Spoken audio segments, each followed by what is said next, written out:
현실에 적응하며 잘 여겨낼 수 있는 힘을 주시옵소서. 아멘.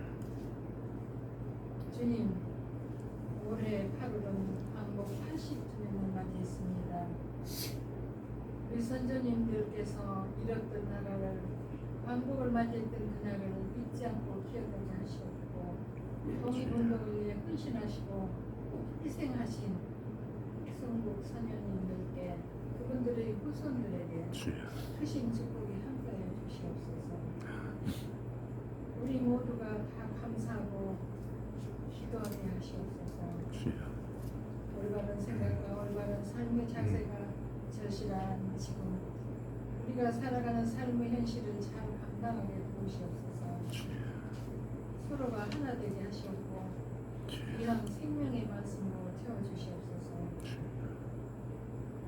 생명을 아끼시고 돌보시고 보호해 주시는 주님이시여, 이 시간 몸이 많이 불편하시어 입원 치료 중이신 홍정 장모님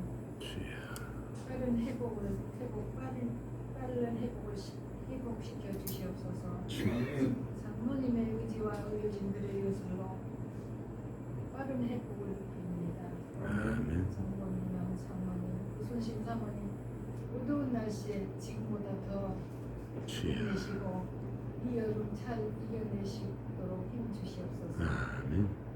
박은철 권사님 적으시오리며 어서 빨리 회복시켜 주시옵소서. 오늘 설교를 담당해 주실 방효성 목사님께도 강건하시옵고 축복 주시옵소서. 예배를 위해 준비하시고 애쓰신 집사님들, 주일마다 정신 봉사해 주시는 전도사님과도 여신도 교우님들 다 감사드립니다. 전에 없이 처음 만난 이 무더위도 잘 이겨내게 도우시는 하나님 아버지, 우리 모든 교우님들 가정과 교우님들의 강건함을 위하여 예수 그리스도의 이름으로 기도 올립니다. 아멘.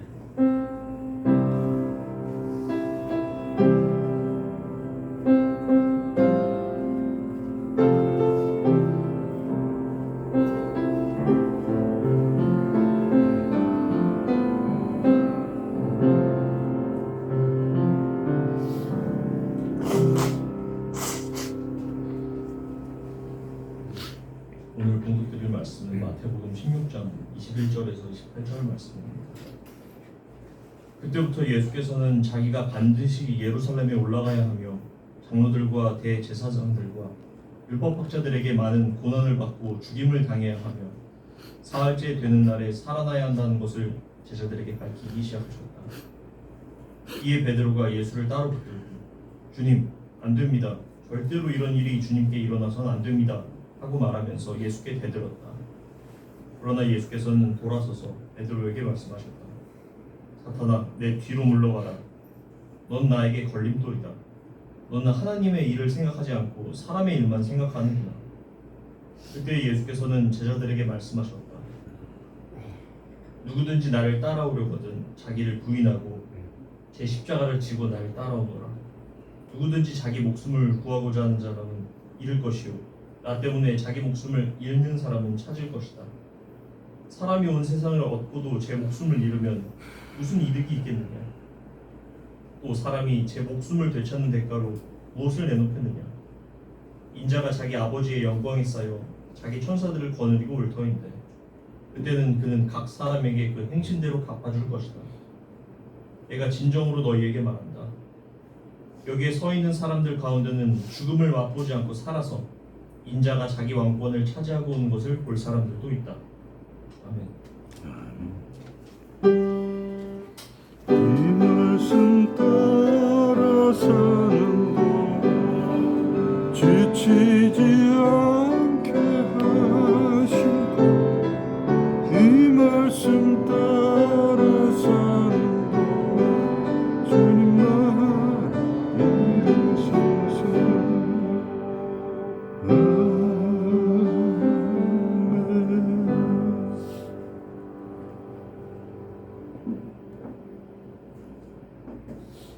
박효성 목사님께서 말씀 전하시겠습니다.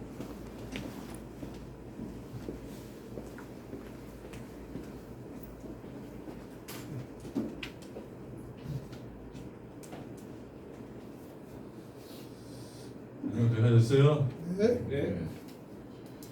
참 좋으신 하나님 아버지의 은혜가 또한 평강이 차고도 넘치셔서 이 무더운 여름을 넉넉히 이기시는 그런 걸음들 되시길 빕니다. 여러분 요즘 사시는 것이 어떠세요? 행복하세요? 네.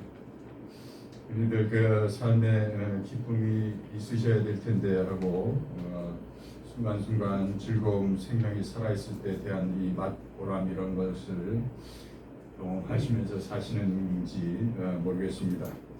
흔히 행복의 조건이라고 하는 것은 흔히 그 메멘토 모리에서 죽음을 항상 기억하라. 이거는 성경에서도 구약에서도 우리가 볼 수 있죠. 그런 인간의 유한성을 기억하면서 겸허한 마음을 우리에게 가져다주는 그런 자세. 그 다음에 까르페 디엠에서 지금 이 이 순간을 즐길 줄 아는 그런 능력을 겸비하는 자세.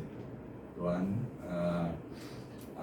아모르 파티라고 해서 내 운명을 그 운명이 어떤 것이든지 주어진 운명을 궁극적으로 긍정적으로 받아들이고 운명을 사랑할 수 있어야 된다는 그런 감사와 긍정의 자세 이런 게 필요하다고 합니다. 또 플라톤은 지혜와 용기와 절제가 행복의 이런 조건이라고도 하기도 하고요. 하버드대에서 연구한 것을 보면 인간은 건강이 일단 받쳐줘야 되고 그리고 사람과 사람의 관계 속에서 친밀한 그 유대 관계를 할 수 있는 그 친밀함을 할 수 있는 능력이 있어야 되고 그리고 고난에 대해서 이 삶의 저항에 대해서 대처할 수 있는 능력이 겸비돼야 한다고 그렇게 연구하고 있습니다. 결국은 제가 보기에는 이 삶을 대하는 태도가 어떠해야 되느냐의 문제일 텐데요. 그 행복한 태도를 만들어주는 데 근본, 그것은 내가 어떤 존재로 정체성을 갖느냐에 있다고 이렇게 보고 말할 것도 없이 우리 크리스찬들의 정체성은 하나님의 아들이라는 것이죠. 예. 그 하나님의 자녀라는 정체성이 확고하게 자리 잡을 때 비로소 우리는 우리 앞에 놓인 유한한 생명을 어떻게 대할 것인지에 참된 삶의 자세가 하나님과 나와 이타적인 세상과의 그 상호 관계 속에서 비로소 갖춰져 갈 수 있다 그렇게 보는 것입니다. 그래서 우리 안에 진리 자체인 말씀이 그리스도가 들어앉는 자의 그 내적인 능력과 의미가 비로소 겸비된다 이렇게 보는 것입니다. 그래서 그 사람은 비로소 진정한 정체성에 맞는 마땅한 자기 생명의 존재 의미와 이유와 목적에 부합하는 그런 생명을 향한 치열한 애정, 생명을 향한 치열한 열정, 생명을 향한 치열한 집념을 속에서부터 지니게 된다는 것입니다. 비로소 그는 인간 정신이 도달할 수 있는 가장 높은 빛을 하나님 아버지로부터 받아 그 빛을 또한 세상을 향해서 비출 수 있는 능력을 갖게 된다는 것이죠. 그래서 행복한 사람들의 공통점은 아침에 자리에서 눈을 뜨자마자 대부분 공통점이 있는데 그 사람들은 눈을 딱 뜨자마자 잠에서 깨자마자 오늘 할 일들이 위에 떠오른다는 것이죠. 그래서 그 일을 통해서 내가 오늘 하루를 어떻게 살아야 되겠다, 어떻게 긍정적으로 그 일을 성취하고 추진하고 노력하면서 성실하게 임해야 되겠다는 그 계획이 있으면서 스스로 자기도 모르게 삶에 대한 생에 대한 하루의 의욕이 일어나는 것입니다. 불일 듯이. 그래서 자리를 박차고 일어난다는 거예요. 그게 행복한 사람들의 특징이라고 합니다. 여러분들은 어떠세요? 네. 아침마다 눈을 뜨면 그날 할 일들이 몇 가지씩 떠오르면서 의욕이 넘치십니까? 아니면 아주 특별한 일이 떠오르지도 않고 그저 눈을 뜨니 오늘도 하루가 시작됐구나. 오늘 하루 이 뜨거운 날씨를 어떻게 이걸 견디지 하는 생각을 하시는지요. 오늘은 무엇을 해먹나, 그리고 정말 보기 싫은 그 회사의 상사나 동료를 어떻게 오늘 하루도 보고 사나, 이런 게 걱정이 있으십니까?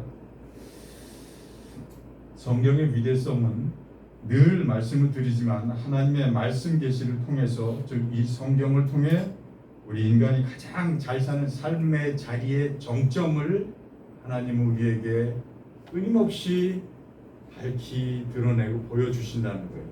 이것이 잘 사는 길이야, 이것이 삶의 가장 잘 사는 길의 정점이야 라고 늘 말씀해 주신다는 거예요. 성경은 참 경전입니다. 성경은 참 위대한 책인데요, 오늘 본문도 불과 8절에 불과한데 그 짧은 절수 안에 우리 하나님의 자녀들이 참된 삶의 정점을 올라서게 하는 삶의 엑기스가 이 안에 깊은 메타포로 다 들어가 있습니다. 모두의 행복은 삶에 대한 근본적인 자세라고 말씀드렸는데요, 이 자세 되게 하는 원동력, 핵심의 원리, 원천을 성경은 지속적으로 우리에게 말해주고 있는 것입니다. 그것이 예수 그리스도의 삶과 순환과 부활입니다. 예수 그리스도의 3년의 공생애는 그의 삶의 구체성이요, 그의 순환은 그 삶의 궁극이요, 그리고 예수 그리스도의 부활은 하나님의 종말론적인 구원의 보상인 것이죠. 상급인 것입니다. 러시아의 문호 레오 톨스토이는 그의 나이가 50세 되던 해쯤에 모든 창작 활동을 중단합니다. 그리고는 자기 삶에 아무런 의미도 없고 목적도 없음에 대한, 그런 삶에 대한 허물을 느끼면서 진정한 자기 존재의 의미와 뜻을 찾기 위해서 굉장히 깊은 씨름을 하는데 철학이나 과학이나 예술 속에서 전혀 찾을 수 없었다고 하죠.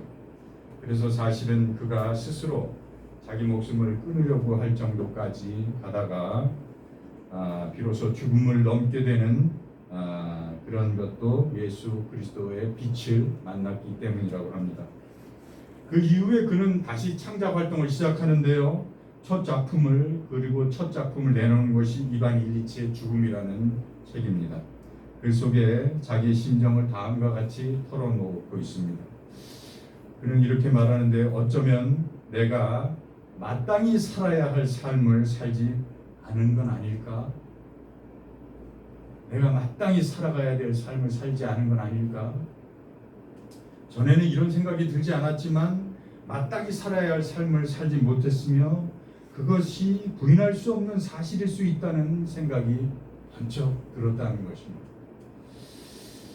소위 명망 있는 자들, 높은 지위에 있는 자들이 옳다고 좋다고 맞다고 하는 그렇게 떠드는 것들에 대해서 맞서 싸우려 했던 자기 안에 미처 눈에 띄지 않았던 그 세미한 음성, 세미한 충동을 외면했다는 것을 스스로 깨닫고 이런 고백을 하게 되는 대목인 것입니다. 그는 많은 고뇌와 씨름을 한 후에 공간 복음서를, 사복음서를 새롭게 자기가 정의해서 책을 하나 씁니다.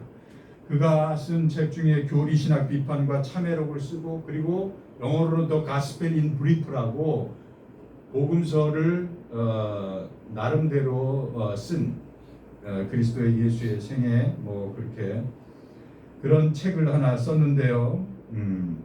그 책의 서문 말미에 참된 그리스도의 빛을 발견한 자신의 행보를 손가락질하는 사람들, 그리고 박해하는 이들의 그런 일들에 대해서 그는 이렇게 서문 말미에 적습니다. 나는 그 박해를 기꺼이 받을 준비가 되어 있다. 다만 나 자신의 인간적인 허약함을 우려할 뿐이다 라고 그렇게 쓰고 있습니다. 참된 진리의 빛을 머금은 사람은 이렇듯 온갖 세상으로부터의 박해를 견뎌내는 능력이 그 진리 자체의 힘에서 주어지는 것입니다. 이것이 진리 자체의 힘입니다.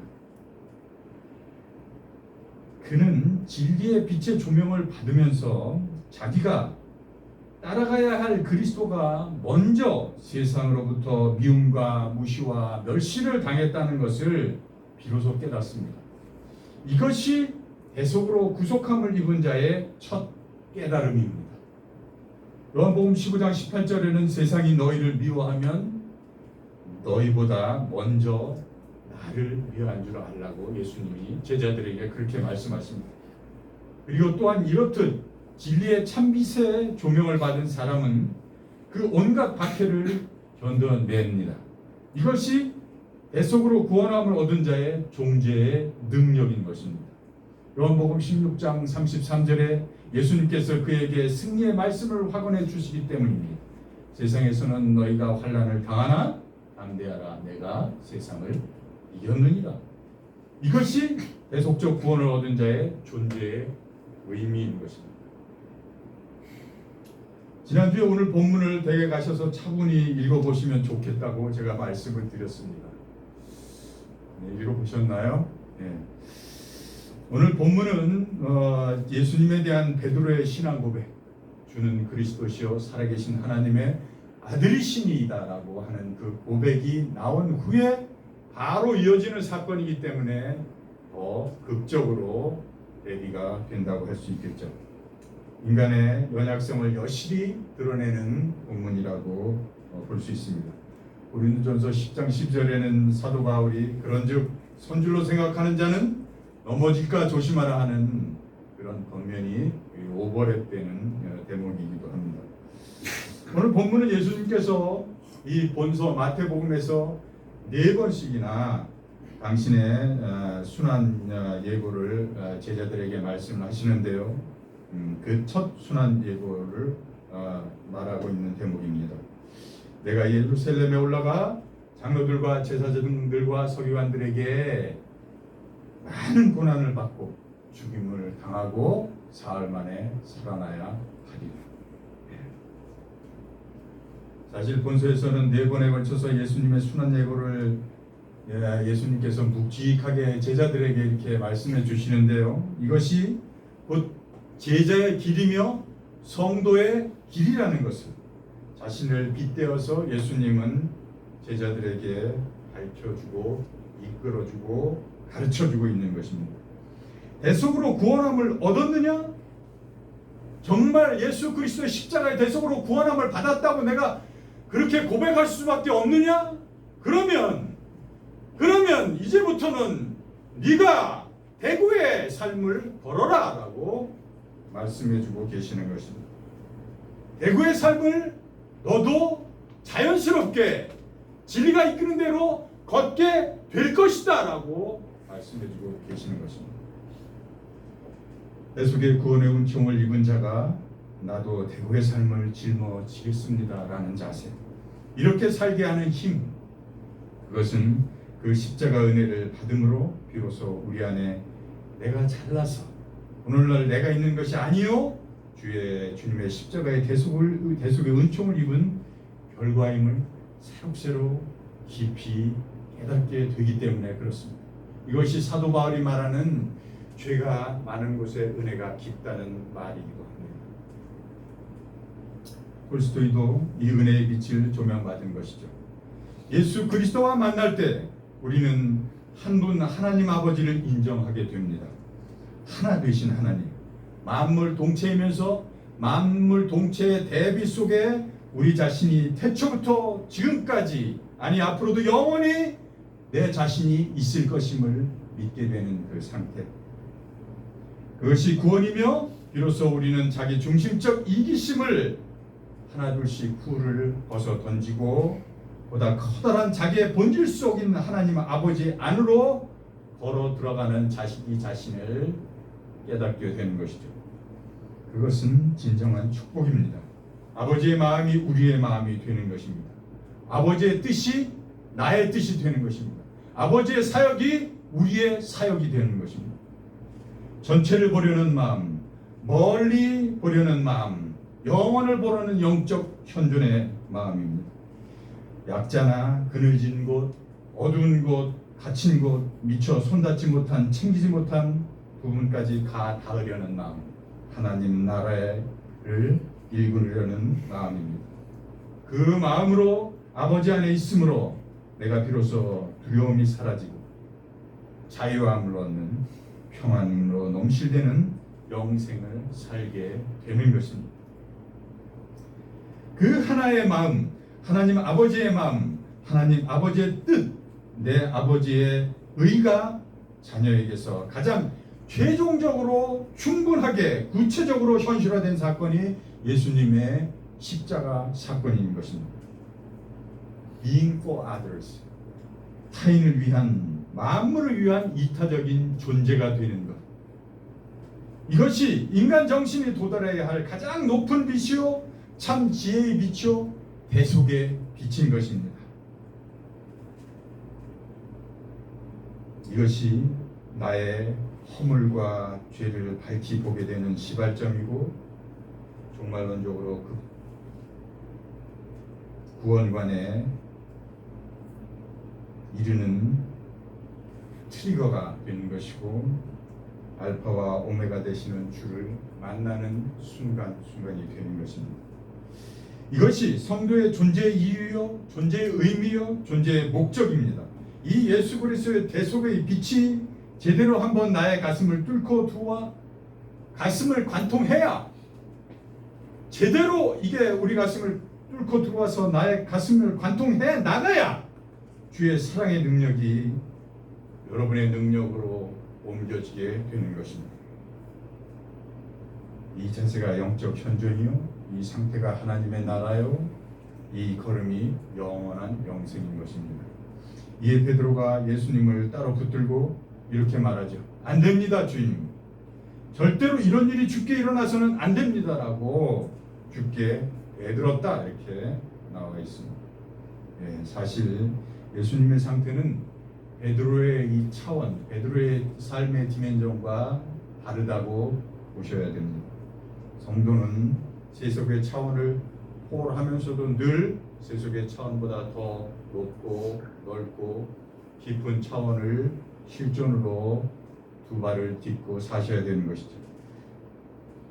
예수께서 돌아서서 베드로에게 이렇게 말합니다. 사탄아, 내 뒤로 물러가라. 너는 나를 넘어지게 하는 자로다.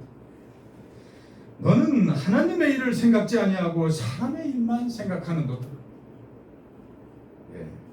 여기서 참 우리가 삶의 생활 속에서 현실의 신앙생활에서 힘들고 애매한 부분이 많이 있죠. 그것은 내 자신이 내 옛 과거의 사람을 완전히 훌을 벗어 던지지 아직 못했기 때문에 일어나는 혼란입니다. 사람의 일만 생각하는 자는 교만과 허세와 욕망과 자기 과시와 아집의 동굴, 무지의 동굴에서 자기 부인이 아직 다 되지 못한 사람들인 것이죠. 온통 육신의 정욕과 안목의 정욕과 이생의 자랑에 빠져서 육적 욕망과 무지의 노예로 살다가 죄송하지만 그렇게 향해 맞는 인생을 마감하는 자들입니다. 인간은 영원히 욕망에 목마른 존재입니다. 우리는 그렇습니다. 그것을 부인할 수 없습니다. 바로 직전에 바요나 시모나 이런 고백을 내게 하는 이는, 이런 고백을 내게 하게 하는 이는 혈육이 아니요 내 아버지 하나님이시니라라고 예수님께서 그렇게 시몬에게 말하죠. 하나님의 영을 놓치는 순간, 즉 영적 현존의 상태를 잃고 육적 현존으로 돌아서는 순간, 우리는 너나 할 것 없이 오늘 본문의 베드로가 되는 것입니다. 이 상태를 죄된 상태요, 무지의 상태요, 탐욕의 상태요, 아직 주의 말씀이 51% 이상 화육되지 못한 미망의 상태 속에서 허우적대고 있다고 말할 수 있는 것입니다. 예수께서 제자들에게 이렇게 말씀하십니다. 누구든지 나를 따라오려거든 자기를 부인하고 자기 십자가를 지고 나를 쫓을 것입니다. 누구든지 제 목숨을 구원코자 하면 잃을 것이요 누구든지 나를 위하여 제 목숨을 잃으면 살리라 라고 말합니다. 진정으로 예수가 그리스도로 고백되어짐을 온몸으로 깨닫고 그 말씀을 하나하나 차곡차곡 우리 몸에 화육시킨 그런 자는 자신의 몸 안에 참된 성전을 세울 수밖에 없게 되는 것입니다. 이것이 진리의 힘입니다. 진리가 그렇게 우리 몸 안에 참된 성전을 세우게 하십니다. 그리고 그 몸을 그리스도의 성전으로 삼고 매일 매 순간마다 자신의 생활 신앙을 제단 삼아서 들숨과 날숨을 성실하고도 진지하고도 경건하고도 겸손하게 걷게 되는 것입니다. 그것이 진리입니다. 그것이 진리가 그렇게 우리를 그렇게 만들어주는 것이지, 내가 잘나서 내 힘으로 내 대갈박으로 그 길을 걸을 수 있는 것이 아닙니다. 이것이 참된 자기 목숨도 구원받고 천하를 얻은 자의 걸음인 것이죠. 예수님이 이렇게 말씀하십니다. 마지막으로 여기 섰는 사람 중에 죽기 전에 인자가 그 왕권을 가지고 오는 것을 볼 자들도 있느니라. 여기 섰는 자 중에, 여기 섰는 자 중에 인자가 그 왕권을 가지고 오는 것을 볼 자들도 있느니라. 즉 구원받은 자는 하나님을 굳게 믿을 뿐만 아니라 자기 몸의 성전 안에 온전히 예수 그리스도를 모시고 성령의 페리코레스적인 상호 침투, 상호 내주, 그리고 감동, 감화, 역사하시는 은혜로 예수 그리스도가 건네시는 왕권을 내가 각자 받아 또 하나의 그리스도의 길을 밟고 명랑하게 걷는 것입니다. 사랑하는 여러분, 여러분의 참된 본질은 우리 일상의 현상을 떠나 있지 않습니다. 우리 인간의 참된 본질은 온전히 만유 위에 계시는 분의 은혜를 받아서 만유 안에서 꽃피우시고 만유 한가운데서 창발되어야 하며 만유 안의 일상을 통해서 실존하고 그 만유 안에서 기동하기 때문입니다. 우리의 영적 현존이란 시간 너머에 있지 않고 시간에 갇혀 있지 않으나 시간 안에 있으며, 우리의 거룩한 행보는 속된 것에 실존하나 속된 것을 훌쩍 넘어서 있습니다. 이것은 하늘의 말씀이 온전히 땅의 참 사람이신 예수님에게 떨어져 화육되었기 때문이며, 하나님 아버지는 여러분들을 떠나 있지 않으시고 당신의 사랑하는 자녀들을 향해 루아흐 생명의 태초에 불어넣으셨던 그 생기를 오늘도 불어넣으시며 항상 여러분 안에 거하시고 계시기 때문입니다. 기도하시겠습니다.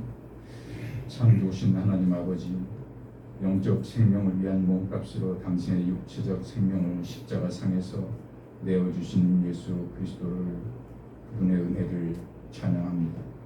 우리에게 십자가 대속의 은혜를 더하사 이제 우리 각자가 대고의 삶을 사는 삶의 의미와 능력을 받아 하나님 아버지의 의를 이루는 복된 걸음걸음들 다 되게 축복하여 주시옵소서. 예수 그리스도 이름으로 기도합니다. 아멘.